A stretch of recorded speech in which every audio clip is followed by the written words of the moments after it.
بسم الله الرحمن الرحيم. الحمد لله رب العالمين، وصلي وسلم على نبينا محمد وعلى أهله وأصحابه أجمعين. أما بعد. Majmoo Fatawaa of Ibn Taymiyyah regarding life after death and affairs of the unseen, compiled and explained by Sheikh Salih Fawzan Hafidhahullah. Punishment in the grave. Sheikh Fawzan, the Sheikh Rahimahullah affirms the punishment in the grave and refuses those who deny it. Ibn Taymiyyah, it is the belief of all the Muslims and all the religions that there will be a major day of judgment. The people will rise from their graves to receive reward or punishment. There is also reward and punishment in the realm which lies between death and the day of judgment. This is the statement of all the Salaf collectively. This is the position of those upon the Sunnah. There are only a small number from the people of innovation who deny this. There are some from the people of rhetoric who affirm the punishment in the grave, but they say this punishment is only upon the body, while others say it's only upon the soul. Many of those from the people of rhetoric deny the soul has any connection to the body after death, thus they believe there is no bliss and no punishment in the grave. They allege there is no proof in the Quran or the Sunnah to affirm that the soul remains connected to the body after death. In similar fashion, those who completely deny the punishment of the grave allege there is no evidence in the Quran or Sunnah to support the punishment in the grave. This is incorrect. The Quran explains in more than one place that the soul remains after it departs the body and it will receive enjoyment or punishment within the realm between death and the day of judgment. Indeed, the torment and blessing happen to both the soul and the body. According to the consensus of the people of the Sunnah, the soul is blessed or tormented separately from the body, and it is blessed or tormented in connection with the body.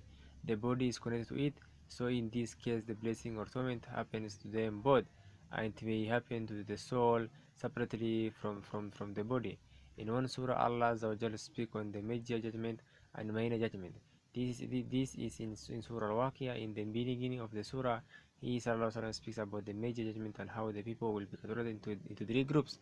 Allah the Exalted said, إذا وقعت الواقعة ليس لوقتها كاذبة حافظ الرافع إذا رجت الأرض رجع بست الجبال بسا فكانتم هباء منبثا وكنتم أزواجا ثلاثة. When the event befalls and there can be no denying of its befalling, it will bring low some and others it will exalt. When the earth will be shaken with a terrible shake and the mountains will be poured to dust, so that they will become floating dust particles, and you will be in three groups. At the end of the surah, he mentions the minor judgment that occurs to death, and that the people will divide into three groups after death. فَلَوْ إِذَا بَلَغَتِ الْحُلْقُومَ وَأَنْتُمْ حِينَ تَنظُرُونَ ونحن أقرب إليه منكم ولكن لا تبصرون فلولا إن كنتم غير مدينين ترجون إن كنتم صادقين. فأما إن كان المقربين فروح ونحن جنة نعيم، وأما إن كان المسابين فسلام لك من أصحاب اليمين، وأما إن كان المكذبين دليل فنزول وتسلية الجحيم. Then why, when the soul of the dead reaches the throat, and you at the moment are looking on, but we are angels who take the soul are nearer to him than you, but you see not. Then why do you not, if you are exempt from the reckoning and recompense, bring back the soul into his body? If you are truthful, then if he, the dying person, of those brought near to Allah, there is for him rest and provision, and a garden of delights, paradise. And if he, the dying person, be of those on the right hand, then there is safety and peace from the punishment of Allah for you as you are from those on the right hand.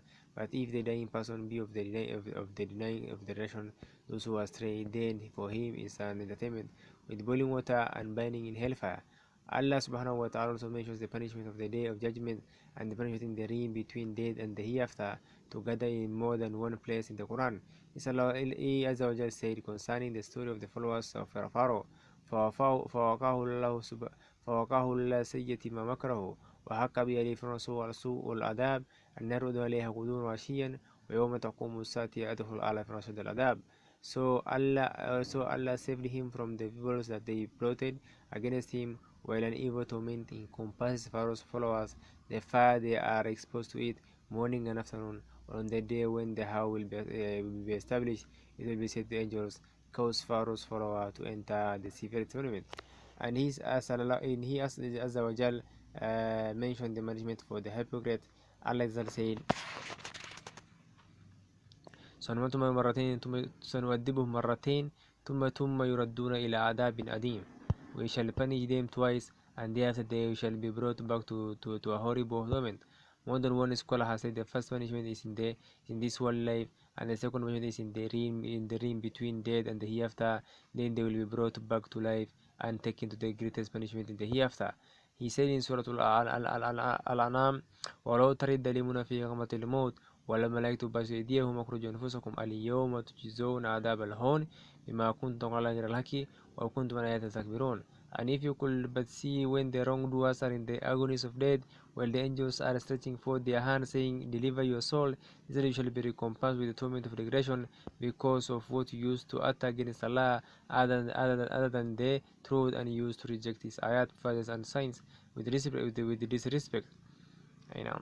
This example occurs at the time of death. This is evidence that the soul is present and will be removed from the body. His statement, "This day you shall be recompensed with the torment of degradation," proves that a portion of the punishment begins at the time of death, and this includes the punishment of the grave. In Surah Al-Qiyamah, Allah Azza wa Jal also mentions that the main and major judgment, Allah the Exalted said, "La uqsum biyawm al-qiyamah wa la uqsum bin-nafsi lawwamah." I swear by the day of resurrection, and I swear by the self-reproaching you soul. This refers to the soul of a man, and some say there are some souls that will be self-reproaching, and others say that it will not be the self-reproaching, but this is not the case. There is no human who said that the soul will reproach him and regret either in this world or in the hereafter. Then Sallallahu mentioned the return of the body. The Exalted said, "أيحسب الإنسان أن لن نجمع إدامه بلى قد يسوي بنانه." Does a man think that we shall not assemble his bones? Yes, we are able to put together in perfect order the tips of his fingers, but man desires to continue in sin. He asks, when will be this day of resurrection? He Azza wa Jal described the condition on this day with his statement, تَدُنُّ أَنْ يُفْعَلُ بِهَا فَاقِرَةٌ, expecting that some calamity was about to fall on them. Then he Azza wa Jal mentioned the day, he said, كَلَّا إِذَا بَلَغَتِ الْحُلْقُومَ, then when the soul reaches to the collarbone. This confirms the road will reach the collarbone, like he sallallahu alaihi wasallam, his son Azza wa Jal statement, فَلَوْلَا إِذَا بَلَغَتِ الْحُلْقُومَ, then why when the soul at the dead reaches the throat, the collarbone is connected to the throat. Then he Azza wa Jal said, وَقِيلَ مَنْ رَاقٍ, and it will be said, who can cure him? The meaning of this verse, who can perform ruqya to cure him? Well, let us say the meaning of this is who is one who will ascend to his soul to Allah Azza wa Jal. But this first meaning is more obvious because this occurs before it. وَدَنَا الْفِرَاقِ, and he, the dying person, is certain that it is the time of departing. This shows that those around the dying person want and seek out someone to cure him, and they have no need to seek out someone to take his soul to Allah Azza wa Jal, because Allah has angels that perform the task He commands them. Ruqya is the greatest medicine because it is medicine for the soul. For this reason, when the Prophet ﷺ described those who place their trust in Allah Azza wa Jal, he said, "La yastarqun," they do not request ruqya.